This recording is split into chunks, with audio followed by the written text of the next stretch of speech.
What's going on, everybody? This is Afro Think Tank, and this video is about Indians and why I have zero empathy for them and the things that they're going through, and why I don't mind the discrimination that they are facing right now. And I believe they deserve everything they're getting on the global stage. I'm happy that they're getting deported from the United States of America. I'm happy that they're getting stuck in other countries and can't come back to America. I'm happy that the Donald Trump racist neo-Nazi administration is actively discriminating against them. I'm happy that everywhere Indians go on this planet, the people don't want them there. I'm happy all this stuff is happening to the Indians. I'm glad that it's happening to the Indians. I think the Indians deserve everything that they get, every single thing. And even though I see a bunch of videos of Indian people being upset that they have to face racism and discrimination, and I see them making their videos, trying to chastise white people in Europe and in America and in Canada for being racist towards them, right? I see them getting upset that Europeans don't like the fact that Indians go on public beaches and shit on public beaches and bury it, so that when children want to play in the sand, they have to encounter Indian feces because it's part of their, they think that's okay. And as an African American, I have absolutely no problem with, like I said, the global discrimination that they get. I have no problem with the fact that every country Indian people go to, the people of that country don't want them there. See them as a nuisance, see them as disgusting, see them as intrusive. I have no problem as an African American. Why? Why, you may say, that I'm okay with this is because Indian people deserve it. They deserve everything they're getting. And I'm really happy, like legitimately happy. And I get a thrill out of seeing them suffer the way they're suffering. Why? Because they are globally untouchable. They should be untouchable on the global stage. Because for all the discrimination that they say they're suffering, for all the racism that they say they're encountering, right? And how it's stressing them out, and how it's not fair, and how they're calling white people racist, and they're calling all these Europeans racist for not wanting them in their country. They're calling these Europeans racist for not being okay with them shitting on their beaches and doing a whole bunch of intrusive things in their countries. Even Asian people are sick of Indians. I'm talking about Asian people, not Indian people. I'm talking about the Japanese, the Chinese, the people from Thailand. All these Asian people, they can't stand these Indians in their country, messing things up. And I'm for it, right? They also go to Africa, mess things up, right? Discriminate. They're racist.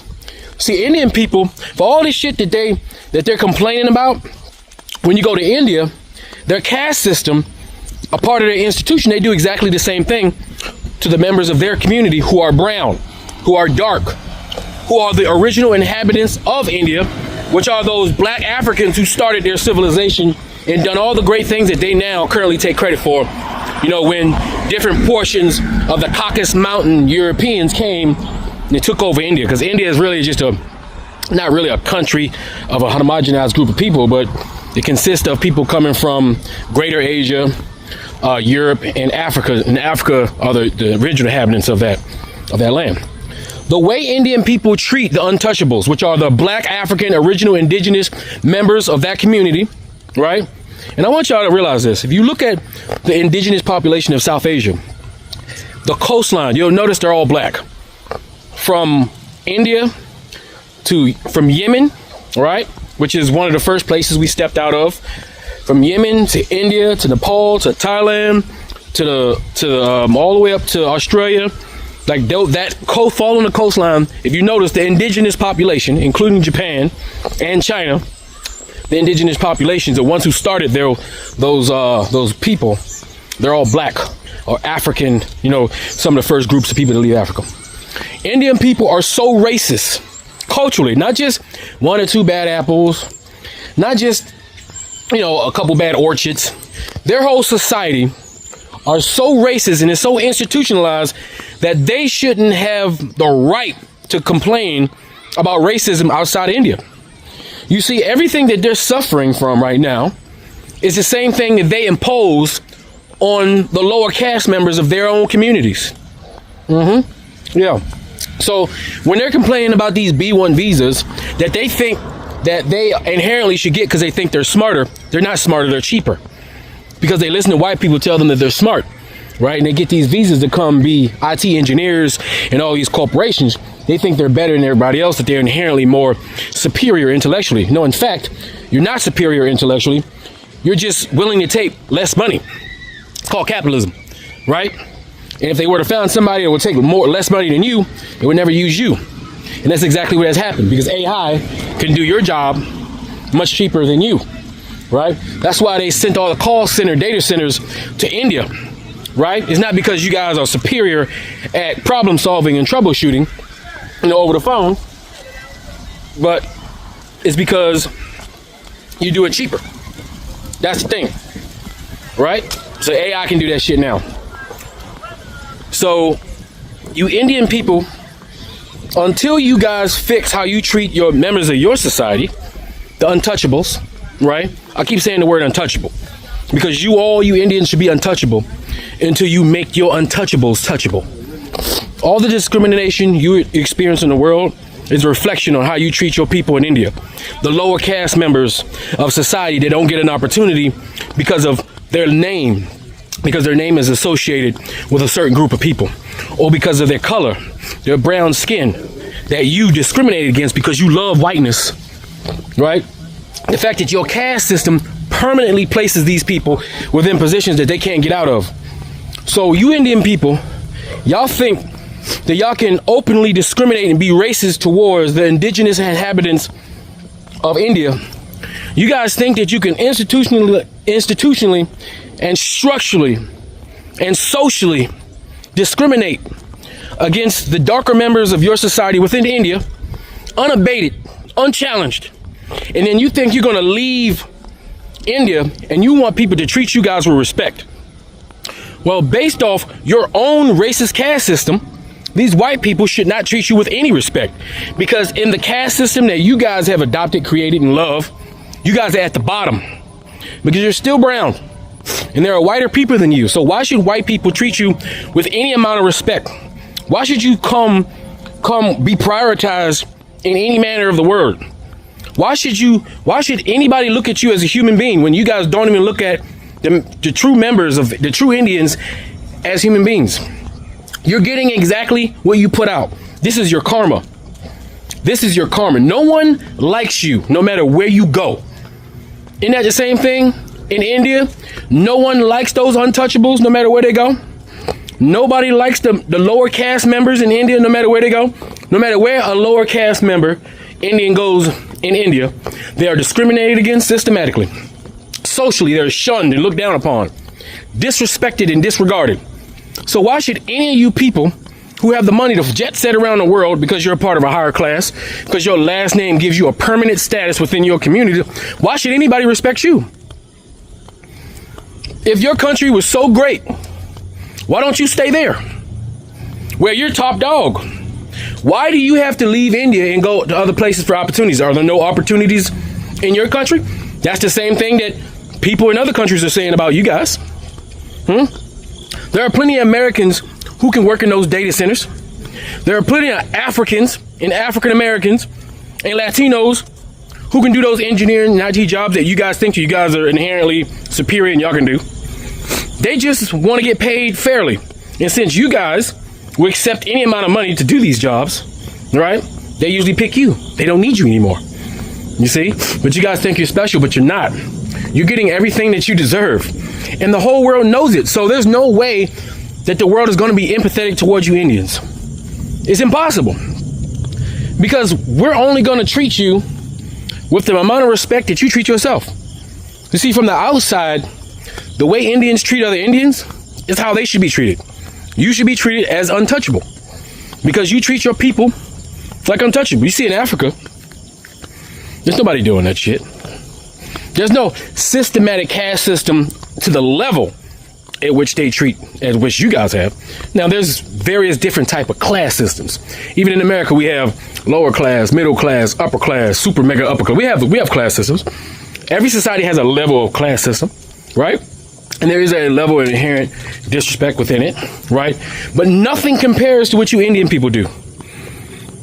What you guys do is not conducive for life. That's why when I see y'all do y'all dances and y'all make y'all little Bollywood movies, all that's bullshit. Because if we turn the camera around, we see the shit and piss that consist of your countries. You guys don't respect nature. You don't respect your holy sites. You guys don't respect anything. Y'all don't respect cleanliness and hygiene. And y'all pretend like it's not happening. Right? And then you want to go to other people's countries and you want to pass along them nasty habits in other countries. And you're really doing this. I'm not hating, I'm telling the truth. This is an observation. Right? And then you want to look down upon other people, right? While you guys hide your shit in your closet. Literally. You literally hide your shit in your closet while having the nerve to look down on anybody. The fact that you guys are the closest ancestors and relatives to Africans. You guys are the blackest group of people outside of Africa and have the nerve to be the most racist, discriminatory group of people is a fucking shame to humanity.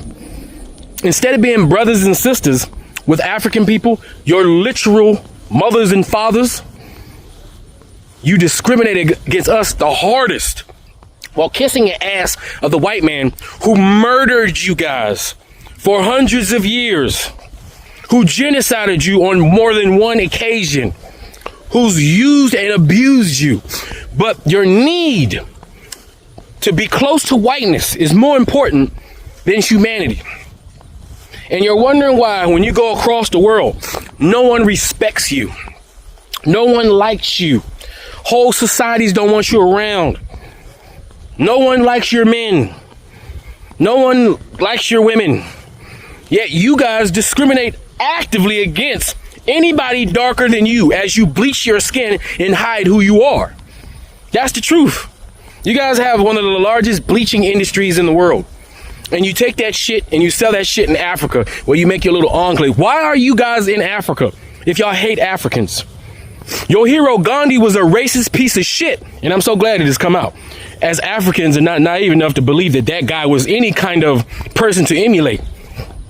He was a racist piece of shit who was in Africa, benefiting from Africa while talking shit about Africans. Indian people have historically been the most disrespectful, racist group of non-white people on the planet.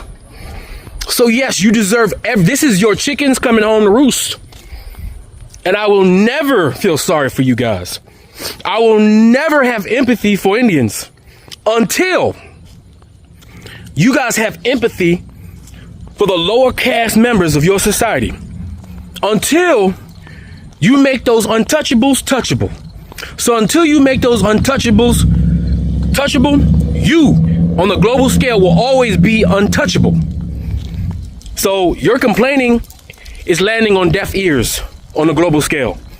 All you can do is look in the mirror, do some introspecting, and figure out how you want to go forward with this.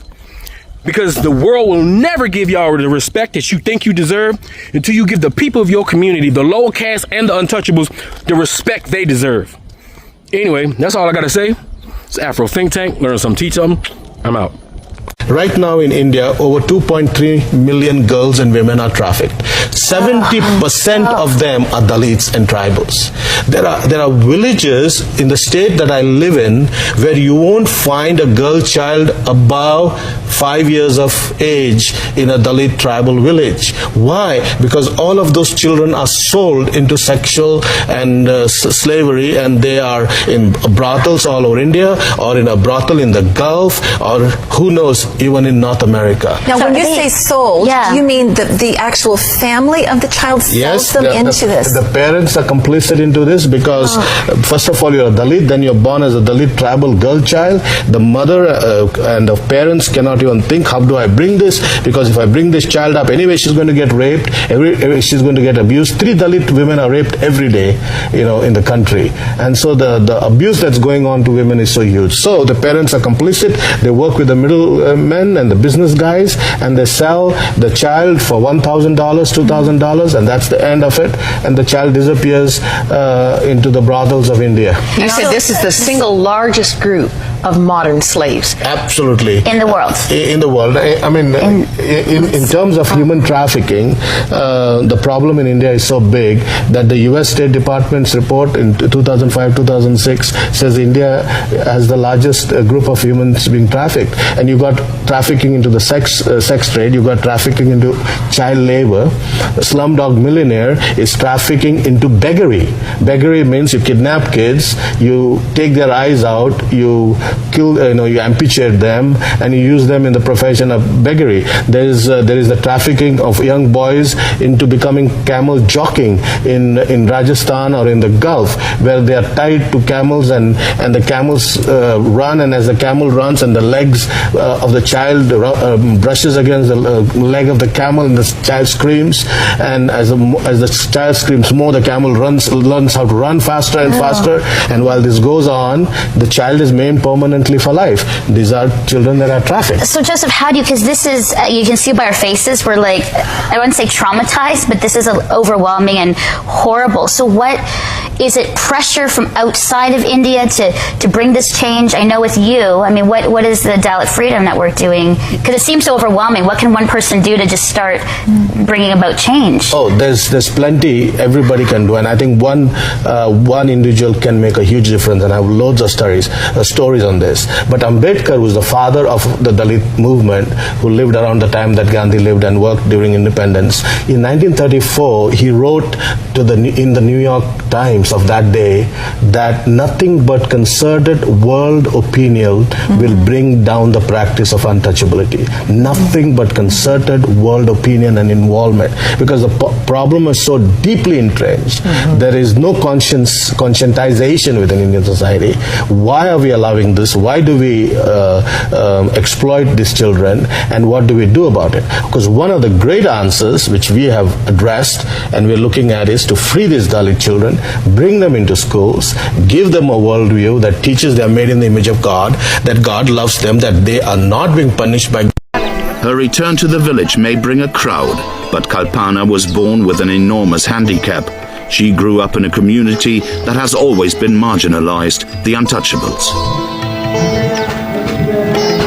ये जो हम लोगों को ये जो gutter दिख रहा है, इसके इस पार जो है ये वही जिसको कुंभीपुरा कहा जाता है, ये स्वर्णों का है, और ये जो है इस पार जो है ये बुद्धिस्ट लोगों का है.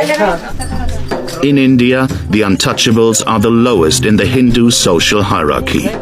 A shunned population considered impure and confined to the most unpleasant jobs.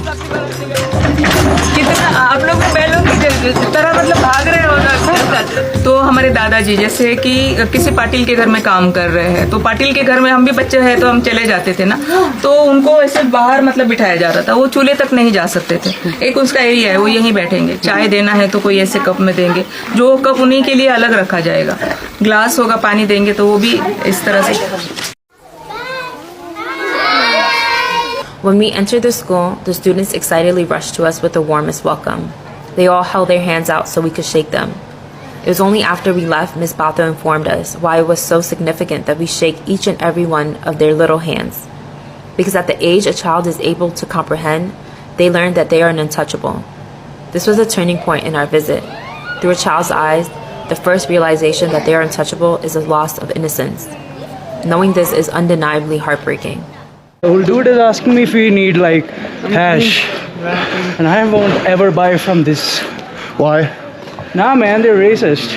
Bro, I don't give my business to racists. I'll try to like make as little contribution to their economy as possible. Bro, I've never been felt racism even in foreign countries, but now I feel like that might be the case for the first time. Yeah. the night. Second place had the smallest elevator in the world, but guess what? They don't accommodate Africans. This is the first time in my life I've ever experienced something like this, you know, being denied accommodation based on my ethnicity. But yeah, Satya and Paraganj, stuff them, bro. Eventually I get to this third place, and right now I just want to check in. What are you doing? Who are you? Who are you? Racism. Racism तो ठीक से तू राम बोल पहले. Help. Ram. Help. Say Ram. This is bullying. Oh, bullying Paling है. उरे ना जा. Ragging है. आड़त न मुर्गा ही बना दूँ आयु है. You know what is मुर्गा? Hello. पहले राम बोल. राम सारे भाइयां ने. Who are you, man? Ram greet कर राम सारे भाइयां ने. What is this? Why are you recording me? I don't know who this is. Arro, के पंडित राम बोल रहा है. उरे ने. हेल्पफुल हो रही है. राम बोल तो पीड़ते हैं. उरे ने. इस साइड देखे. से पीड़ते हैं. जल्दी राम बोल. ग्रीट कर दे पीड़ते. जल्दी. एक्टिंग ना ले वे. आवाज ले रहा भाई. मेरे हवा के साथ ना नहीं लेट दी. ये क्लास ठीक से भाई. ये तो नहीं बकवास करे जाएगा. आज के बरे ने केजी मारी है. Dante read me a list of the most racist country in the fucking world, and it was fucking India. Okay. India is the number one most racist. One of the darkest countries. And here is the thing, bro. India, the most racist out of Europe. Okay. Against who? Oh, yeah, that's the thing. India, when you say a country, number one. What are the top 10 countries? Please, can we read the top 10? India is also the most hated country in the world. No, hold on. Well, you're racist. Now listen.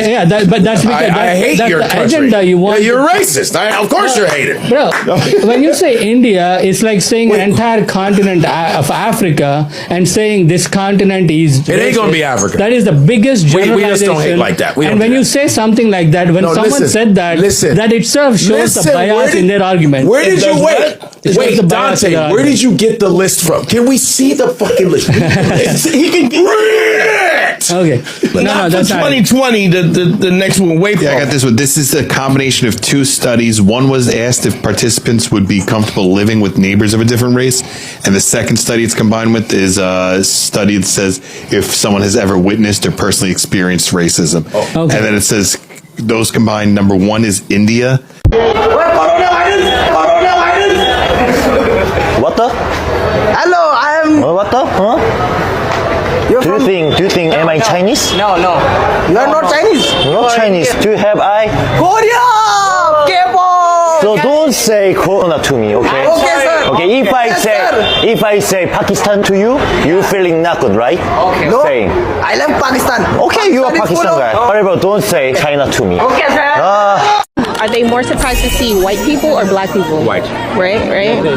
That is the reason India has one of the biggest market for the fairness cosmetics. Everyone wants to be fair. Wow. If you are white, means you are rich or belongs to high caste. If you're dark or rich, nobody going to care about you. These are beautiful black-skinned Indians. But why doesn't Bollywood cast black people in their movies? Bollywood does not even cast dark-skinned Indians in most of its movies. Sadly, not surprising, Africans don't appear in Bollywood movies, when Bollywood doesn't even represent the reality of India, which is a country filled with millions of dark-skinned people. Does this mean that Bollywood is racist? Let us know your thoughts in the comment below. Was there a point of time in your life when you thought that I need to bleach my skin or whiten my skin? Yeah, I thought many times. No, Indians were not supposed to be fairer. India receives more than 250 sunny days. So vitamin D is directly absorbed by skin, hence more melanin content, hence the darker skin. There was a time when I was a teenage girl, I could see people girls who were fairer than me, they were treated in a different way. You could see the school teachers or everyone as like, oh, she's so cute, she's so pretty. So that time we feel, okay, I want to be that person. I've been bullied for my skin tone, and that too by my teachers. Yeah, one of my teachers bullied me when I was in class 3rd or 4th. I was just a child. I don't know that I have a dark dark tone and all. My friends who are like a little darker than me, they sometimes feel that, still that I should put tomato on my skin and this on my skin to become fair. So their self-confidence has been really affected. The thought of walking down the beautiful and bustling streets of India, the country of my ancestors, frankly scares the shit out of me. India has an insidious culture of violence against women, toxic masculinity, patriarchy, and grape culture. This is not an issue just localized to India, it is a worldwide issue. But for the purpose of this series, I'm going to use India as a case study.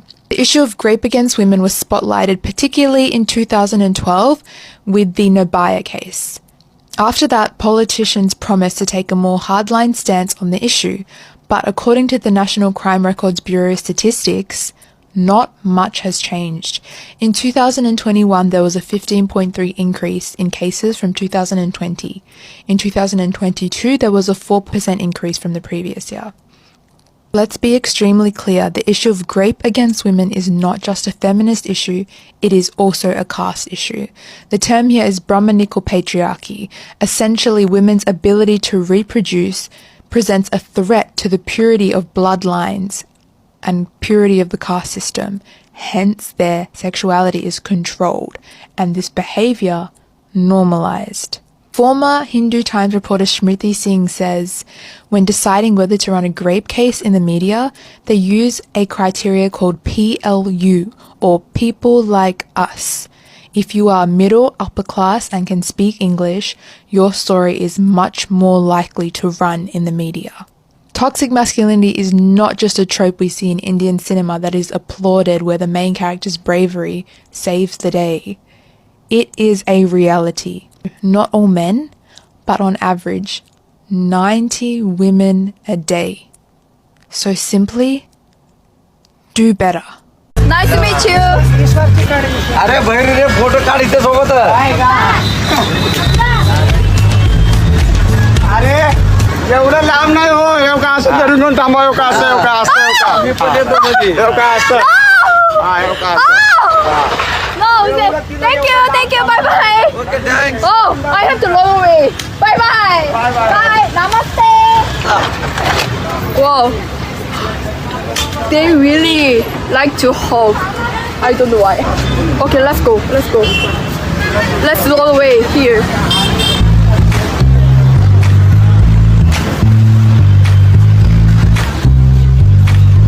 I wanna throw away. This 11-year-old Indian girl died after she was raped and stabbed, and people are demanding justice.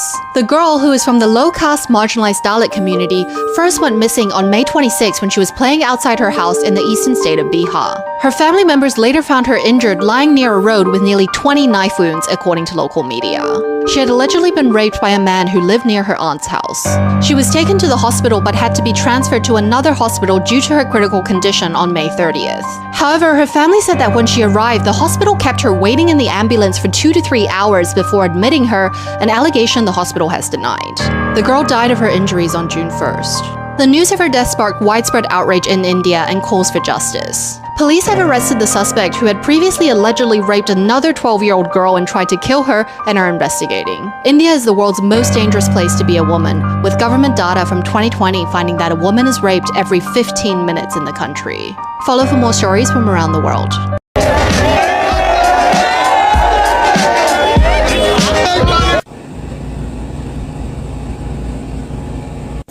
This is a gentle reminder that India is one of the most dangerous countries for women in the world, preceded by Thailand, the Dominican Republic, Egypt, Iran, and South Africa, just to name a few. If you look at the comments underneath the video, so many women are talking about how they are scared for her and how they are uncomfortable. And this is the reality for a lot of women, especially in South Asian spaces, especially in places like, in countries like India. And something that I'll say is the next time you're out in the market, if you're in Bangladesh, if you're in India, if you're in Pakistan, notice how that there aren't a lot of women in public spaces, and watch how the men look at her. Watch where their eyes go. And this happens to all women, no matter what they're wearing. No matter if they're wearing a burqa, it doesn't matter if they're wearing a hijab, because I promise you, the stares and the discomfort and the predatory looks are there. So keep an eye out. And, I'm always disappointed, but I'm never surprised. And, it's really scary. It's very creepy. And it's interesting to me when people always say things like, not all men, but it's usually men, right? I mean, let's be honest, there's a reason why women are preferred to work at morgues. So think about what that means. 13 women or girls are sexually assaulted or raped every hour on average in India. The country has a rising problem with sexual violence, and victims and their families are demanding the Narendra Modi government take action. A lot of women in Delhi don't feel safe walking down the street at night time like I am now, but most sexual assaults actually happen at homes in this city. Records show crimes against women are going up across India, but Delhi's the most unsafe metro city for women. There are 3 rape cases here a day, and those are just the ones that officials know about. Many are never reported to police. I met Chandni and Raja on the outskirts of Delhi. Their 9-year-old daughter was raped and killed last month, but they had to blockade roads in their town to get police to search for her, and it took weeks for them to get a post-mortem report. Police swung into action after we protested and blocked roads. Before that, they were not doing much. Then they caught the culprit. The family keep warm during Delhi's harsh winter by burning rubbish they find on the streets. And the thing that stuck out was how they felt so let down by police and the government because they're poor. I had only one daughter. She was my eldest child. Only I know how much hurt my heart is feeling. We are poor, so we're not getting any help. The government and politicians would rush to visit if we were a rich family. There is a direct link between poverty and sexual violence. Studies have shown that women who live in poor conditions, like slums, are more likely to experience sexual assault. Another study showed that women who have to use the toilet outside were twice as likely to experience sexual violence by someone who's not their partner than women who have access to toilets inside.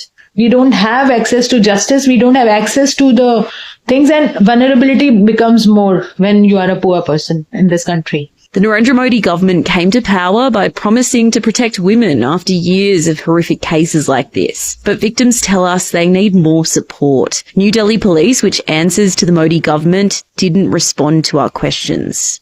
I want the government to make sure this will not happen to any other people's daughters.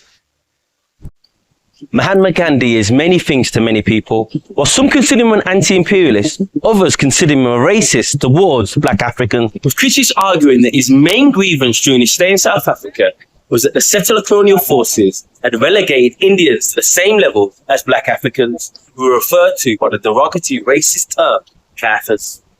He even wrote to the South African Parliament complaining about Indians being dragged down to, quote, the position of a raw Kafir, end quote. The truth is, during his time in Africa, his solidarity was not with the marginalized and subjugated Africans.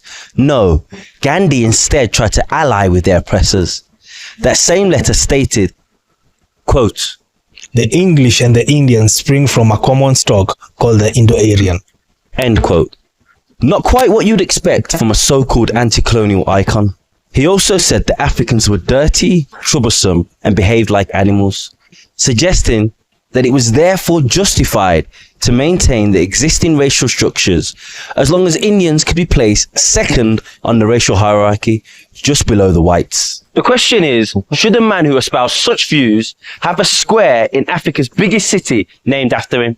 In 2021, Pan-African politician Julius Malema, whose party HQ is on the doorsteps of Gandhi Square, vowed to rename it if his party assumes power. If that happens, it would not be the first time an African country decides to closely examine Gandhi's legacy.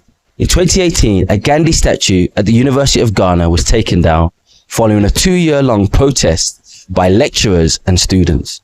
They said that Gandhi was a racist, not deserving of a statue in an African country, arguing that in its place should be the statues of African revolutionaries. What you see around me is a thick, dense layer of pollution. The air outside is so toxic that even with a mask on, I can taste it.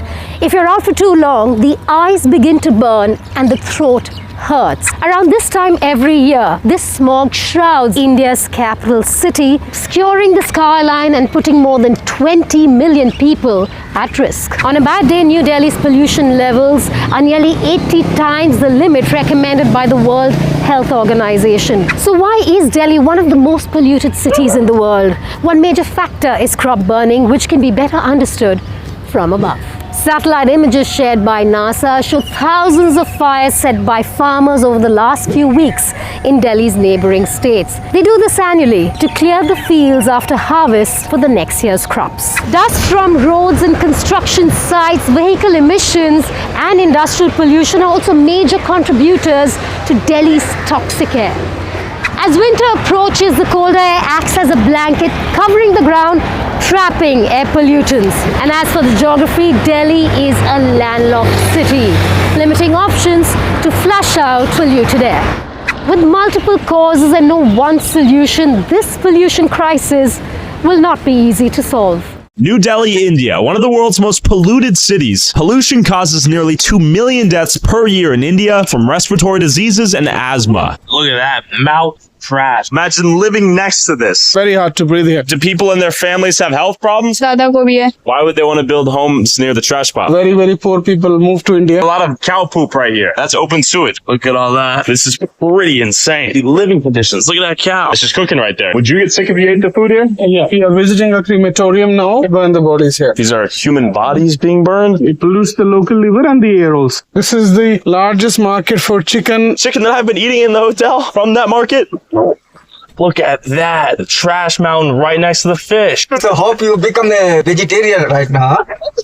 After seeing the condition these people live in, my guide snuck me to the top of Trash Mountain. We're gonna go up top. We're just in the truck right now. We are on top of Trash Mountain. You're not allowed to make videos without permission. See the government? Yeah, we're getting kicked out. Let's talk to the officer. Come. This is the dirtiest river in the world. Located in India, the Ganges River is over 1,500 miles long and contains pollutants such as trash, raw sewage, and even bodies. However, it is considered to be extremely sacred in the Hindu religion, and Hindus often bathe in it in the hopes that it will wash away their sins. People say the smell is so bad that they can't even be within a 5-mile radius of the river, as 150 million liters of sewage is dumped in daily. Ingesting the water is also known to cause cholera, typhoid, and tuberculosis. Recently, a Japanese YouTuber was visiting India and decided to bathe in the river herself. As a result, she contracted dysentery, which is caused from an amoeba in the water. Early Indians are the same as the Nubians 5,000 years ago. Well, nobody has any doubt of who the Nubians were 5,000 years ago. They were all black people. Look what the various anthropologists said. Sergi says these are the same skulls, looking exactly like the Nubians 5,000 years, but they're Mediterranean. Bosch says they're Hamitic. Elliot Smith said they're Proto-Egyptian. Deere said they are Iranic. Fisher said they are Oriental. Lebsetzer said they are Nordoid. I never heard that one before. And Ersted said they are Indidi, Eastern Mediterranean or Indeed. Now all of this because they cannot face the black. Because they call themselves Indo-Aryan. Therefore, if the Indian has something to do with them, the black couldn't be in there too. I mean, that's a double embarrassment. It's enough to find the black pushing his head up into Europe, being father of the Caucasoid, and then you go to Asia where they were searching for man until yesterday, and then at the bottom, at the very ground floor of the race, you find another African. So that's the search for name. They're finding all sorts of names to explain this. They can't say European because they know it's not European, so they have to find a name: Hamitic, Iranic, Nordoid, Indeed, Mediterranean, Iranic, all sorts of things to escape that fact.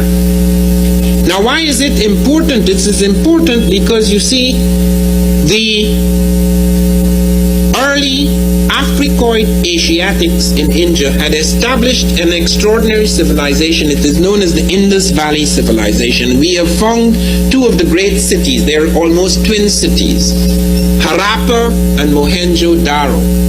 And those cities astonish us. We discover, for example, that although they are 4,000 years old, the cities are built with the same grid-like pattern as Manhattan. The streets are structured like Manhattan. They find also that most of the people lived in 2- and 3-story houses, and that they had these beautiful courtyards, gracious large rooms, and a great central courtyard, and their windows opened on this courtyard. And then they found something which was unknown in Europe until very, very much later. They all had baths with drains leading to central sewage system. They had something which I don't know anyone in this room had. They had trash chutes that would take the trash down through tunnels and send them out into the central sewage system. They had their own private wells. Every house had its own private wells for fresh water.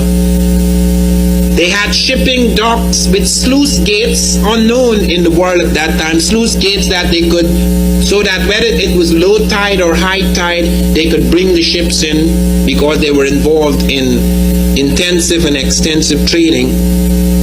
All of these things. And this they had for some time until a people, fair-skinned people, nomadic people, described by them as savage people, came in. These are the people who were to call themselves Aryans, and everywhere they conquered, they were to call it Arya Vata, the land of the whites. Okay? And they attacked these people whom they call the Dasas, the Dasias or the Dasas, whom they described as dark, bull-lipped, and snub-nosed. Burman speakers, but most people are on a mixture between two poles, ancestral North Indians and ancestral South Indians.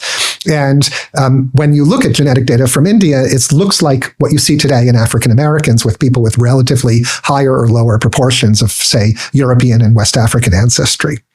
And so it looks like a population in the process of mixture, like African Americans, who are the result of mixture in the last 10 or so generations between mostly two very different populations mixing in different proportions. But what happened in India is it froze. So the mixing started and then it froze. And the freezing happened 2,000 to 3,000 years ago, and it froze because of cultural change. So what happens in India is you have a 3-part change. You have a arrival of 3 source populations, essentially parallel to what you see in Europe. There's a local hunter-gatherer population. There's what's probably a farming population, maybe also a hunter-gatherer population initially. And then there are these people descended at some level from steppe pastoralists. These are the 3 primary ancestral populations. They come together at the end of the decline of the Harappan civilization, which ends about 3,800 years ago. And groups from this Harappan group, which we actually have sampled, and they're all on a different gradient, they mix with the steppe groups and with the local hunter-gatherer groups to form and coalesce to these 2 later groups, which we call the ancestral North Indians and ancestral South Indians. And then mixtures of these 2 mixed populations form in the Gangetic plain, form people all along this gradient. And it's really a very simple mixture of 2 sources. And then the cultural change happens, which locks in the caste system, and people freeze and they stop mixing very much.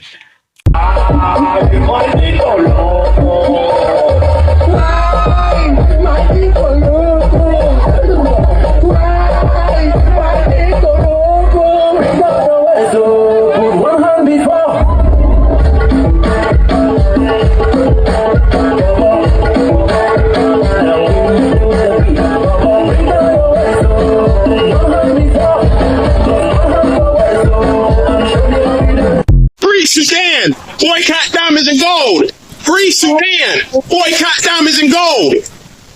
We most definitely cannot forget about the people of Sudan!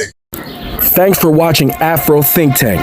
Don't forget to like, share, and subscribe. And follow me on Substack and Patreon for more content. Remember, it's Pan-Africanism or nothing.